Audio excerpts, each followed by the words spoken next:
Good evening students, welcome to study with Preksha 5483।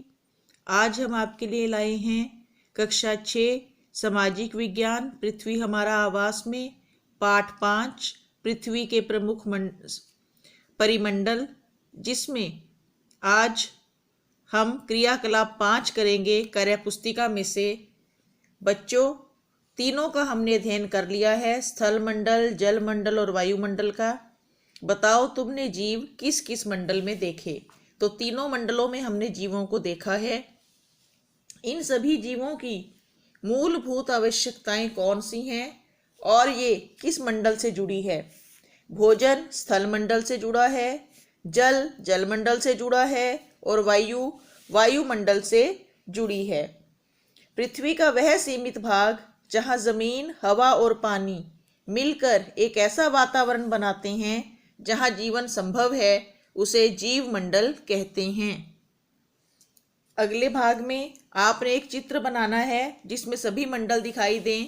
तो इसके लिए आप अपनी पाठ्य पुस्तक पृथ्वी हमारा आवास के 37 नंबर पेज पर बने इस चित्र को देखकर ऐसा ही चित्र बना सकते हैं। जीव मंडल का विस्तार कहाँ से कहाँ तक है? जीव मंडल स्थल, जल और हवा के बीच का सीमित भाग है। यह वह भाग है जहां तीनों मंडल मिलते हैं और जीवन संभव होता है। अगले प्रश्न में हमें सभी मंडलों की विशेषताएं बतानी हैं। स्थल मंडल पृथ्वी का ठोस भाग है, इससे ही अधिकतर जीवों को पोषण मिलता है। जल मंडल में जल की सभी अवस्थाएं जैसे बर्फ, जल और जलवाष्प सम्मिलित हैं।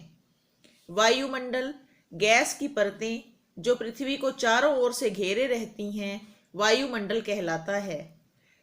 हम भोजन और जल के बिना तो कुछ समय तक जीवित रह सकते हैं, परंतु वायु के बिना हम एक पल भी जीवित नहीं रह सकते। वायुमंडल ही हमारे लिए सबसे आवश्यक है। अगला प्रश्न मानचित्र से संबंधित है, जिसे हम आपकी पाठ्य पुस्तक में पेज 32 पर बने इस मानचित्र की सहायता से हल करेंगे। आपने विश्व का एक मानचित्र लेना है और उसे इसकी सहायता से भरकर अपनी कॉपी में चिपकाना है, और ये जो वर्कबुक में कार्यपुस्तिका में 94 नंबर पेज पर बना हुआ है, इसे भी भरना है। तो सबसे पहले तो हमें इसमें सभी महाद्वीप दिखाने हैं। ये देखिए, यहाँ से शुरू करेंगे। उत्तर अमेरिका, दक्षिणी America, Europe, Africa, Asia, Australia और ये अंटार्कटिका, 7 महाद्वीप हैं। फिर हमें इसमें भूमध्य रेखा, कर्क रेखा और मकर रेखा दिखानी है। ये देखिए, बीचों बीच 0 डिग्री भूमध्य रेखा, ये उससे ऊपर 23.5 डिग्री उत्तर कर्क रेखा और ये 23.5 डिग्री दक्षिण मकर रेखा। हमें दिखाने हैं पर्वत। हिमालय पर्वत है एशिया में, यूराल पर्वत है यूरोप में, ये सीमा बना रहा है यहाँ। आल्प्स पर्वत है यूरोप में, ये यहाँ। एटलस पर्वत अफ्रीका में है, ये देखिए। एंडीज पर्वत दक्षिणी अमेरिका में है, ये लंबी सी रेखा जो है ये पूरी पर्वत श्रृंखला है। रॉकी पर्वत उत्तर अमेरिका में है। ग्रेट डिवाइडिंग रेंज ये ऑस्ट्रेलिया महाद्वीप में है, यहाँ ये देखिए। एप्लेशियन पर्वत ये है उत्तर अमेरिका में। उत्तरी गोलार्ध में पाए जाने वाले सभी महाद्वीपों के नाम, तो जो भूमध्य रेखा से ऊपर हैं वो उत्तरी गोलार्ध में हैं। इसमें हम यूरोप पूरी तरह से ऊपर है, एशिया का कुछ भाग और उत्तरी अमेरिका, ये उत्तरी गोलार्ध में पाए जाने वाले महाद्वीप हैं। कर्क रेखा किन किन महाद्वीपों से होकर गुजरती है?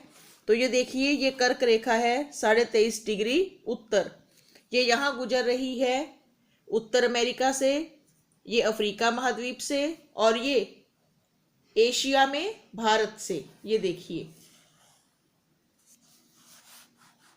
वह कौन सा महाद्वीप है जिसमें से तीनों रेखाएं कर्क, मकर और विषुवत गुजरती हैं? ये आपके सामने है अफ्रीका महाद्वीप, ये इसमें से कर्क रेखा, विषुवत या भूमध्य रेखा और ये मकर रेखा, ये तीनों रेखाएं इसमें से गुजर रही हैं। अगले प्रश्न में हमें वह भाग दिखाना है मानचित्र में गोला लगाकर जो यूरोप, उत्तर अमेरिका और एशिया जहां सबसे कम दूरी पर हों। तो ये एशिया का भाग है और ये उत्तरी अमेरिका का, इनके बीच का हिस्सा जो है हम वहां पर गोला लगा सकते हैं। इससे अगले प्रश्न में देखिए, क्या कारण है कि अंटार्कटिका में मानव का स्थायी निवास नहीं है? यह महाद्वीप हमेशा बर्फ की मोटी परतों से ढका रहता है। यहाँ बहुत अधिक ठंड है, जीवन के लिए आवश्यक भोजन और जल दुर्लभ है और वायु विरल है, अर्थात यहाँ ऑक्सीजन की कमी है, इसलिए यहाँ स्थायी निवास बनाना संभव नहीं है। आगे का काम अगले वीडियो में करेंगे, तब तक देखते रहिए स्टडी विद प्रेक्षा। धन्यवाद।